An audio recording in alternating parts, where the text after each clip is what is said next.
Welcome to Worldwide Entertainment TV, and I am your New York host, Miss Goldie, and that's Miss Goldie to you. Right now, I got the man behind a lot of people's career right now, Jason Bourne in the building. What's up? What's going on? What's going on? You know, First Lady had to get you down here and get the facts. I had the pleasure of you bringing out your people, Amadeus, the last time, but you know, we got to get the real facts. So we got to bring in the fact giver over here. People don't pay attention to the people that do the work behind the work. The people that operate the machine. Here he is, Mr. Jason Bourne. Yeah. So tell everyone exactly what it is that you do. Well, I do public relations. So what's involved in that is just building brand awareness and media strategy. So I'm the one to connect the brand with the media, different opportunities, like being on Worldwide Entertainment TV. Right. Everything from radio to blogs to magazines, I handle all of that. And who are some of the people that you have worked with so far? Well, Al B, remember the actor from ATL with T.I., Chopper Zoe, Amadeus. I've done events with Justine Scott, D from Ruff Ryders, Lynn Hobson. I did a lot of events with a lot of people. I've taken on brands from Asasi Children, Malika Manning, marketing, Stream 104 FM, DTF Radio. I've done quite a bit of things. I'm also a published journalist as well. I see you saying I noticed you saying a lot of things that's kind of like from my new neck of the woods, ATL, like DTLR. Yeah. People up here really don't know what that is or what you're talking about. And as a published journalist, what have you done?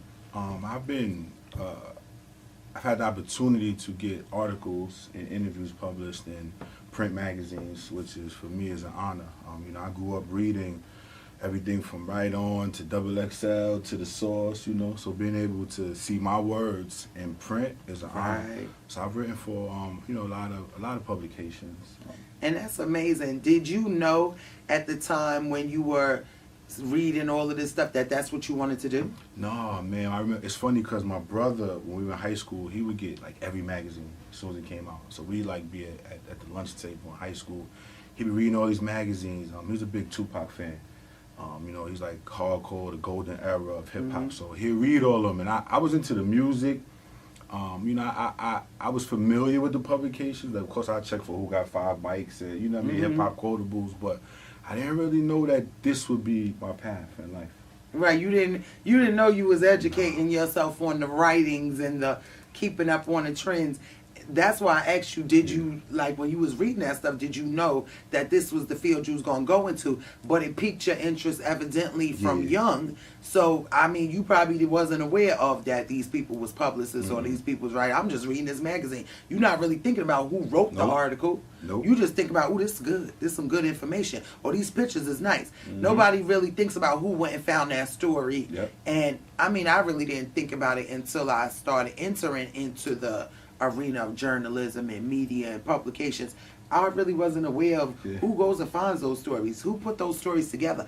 I wasn't even aware of who does markets, artists, and who goes out there and tell people about you. I just think people know and they come, but it's guys like me and ladies as well. That we pitch it to people like you. We'll have these outlets for individuals. And it's about pitching the story and saying, hey, here goes the key points, and I think that this person will do well on your platform, and I think that you should give them an opportunity. So, nobody thinks about that. I call it the play caller. It's like the coach of the situation.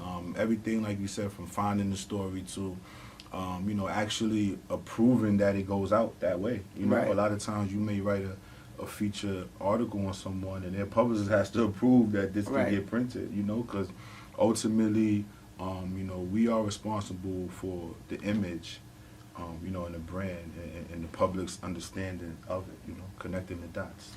And what type of, as a journalist and as a writer and a person that works with artists, I'm really big on people not compromising in what they believe in and staying true to themselves even when situations bring us compromises. So are you the type of journalist that will chase the truth, or do you chase the headline? No, I want the truth. I'm not like they have this title now called gossip blogger. I'm not like one of those guys. Nah, I'd rather tell your truth, because ultimately I feel like that's what people will buy into. Headlines change every day. Every day. You know what I mean? But individuals, they don't. So when you get the opportunity to get people to know your truth and you can live in it, there's opportunity for longevity there. So that's what I like. I love that. Yeah. Longevity. Yeah. It's not about the dollar today. Mm-hmm. It's about the relationships and the things you could create for long periods of time. Because if your name is mud out there, how many jobs are you actually going to work? Yes. So how important is it for an artist to have a publicist and a budget in marketing and promotion? How important is that? It's very important. What you name is going to go to the people who are the gatekeepers to the industry, to the business, and to the public. So, with social media, you do have hits where someone just becomes a star overnight. But Right. ultimately, that's not the case in majority of circumstances. You have people who've been a part of developing this brand for a long time. You know what I mean? And just kind of cultivating this, what's going to happen.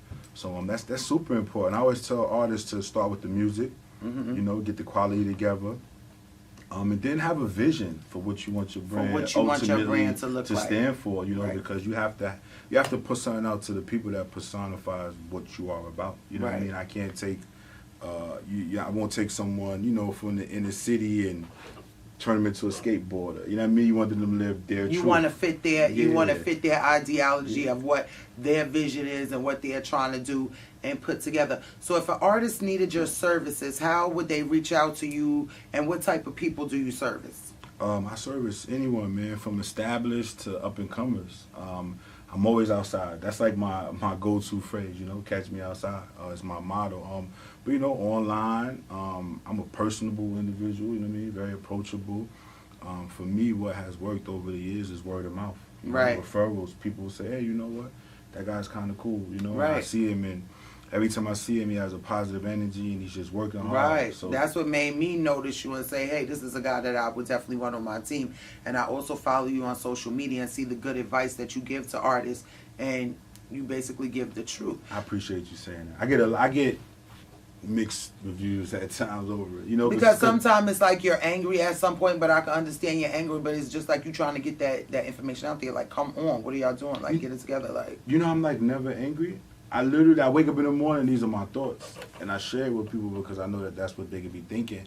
And I found my niche at a certain point in time in the underground, Right. but I've had the opportunity to work with established individuals. Mhm. So realistically, what I'm trying to do is take that information and share it. It's like Robin Hood, right? right. You give from the rich and you give to the poor.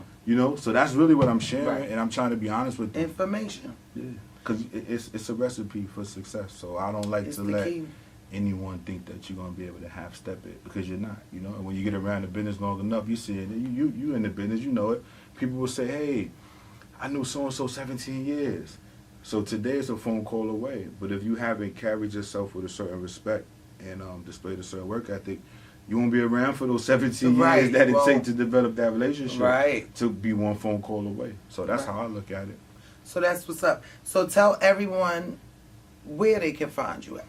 Man, you can find me on social media. You can hashtag 200block with 2 Ks. You can hashtag Platinum Boy Music. I'm going to come up. Basquiat, on a lot of platforms, from Twitter to Instagram. Jason Bourne in the flesh. But it's BASQUIATLXENTS. And, I'm also on radio every Friday, too, 7 to 9. DTF. Lyrically Live. DTF. You said every what? Every Friday, 7 to 9. So you having a show tomorrow? I won't be there tomorrow, but celebrate. It's birthday time. We like tourists, Tourist team gang. tourists. So, shout out to Jason Bourne for coming through. Give a shout out to Worldwide Entertainment TV. Shout out to Worldwide Entertainment TV. I appreciate y'all, man. And I forgot to add, follow at Lavish Life Magazine. I'm also Follow the Lavish Life president of that. Magazine. And, We got to holler at Lavish Life Magazine. Got to get Miss Goldie all up in there. There we go. Shout out to Worldwide Entertainment TV, YouTube Space New York. Jason Bourne for pulling up, coming through. Got 1,800 in the back. We lit. We lit. Tourist season. Thank you. I appreciate the opportunity. Yes!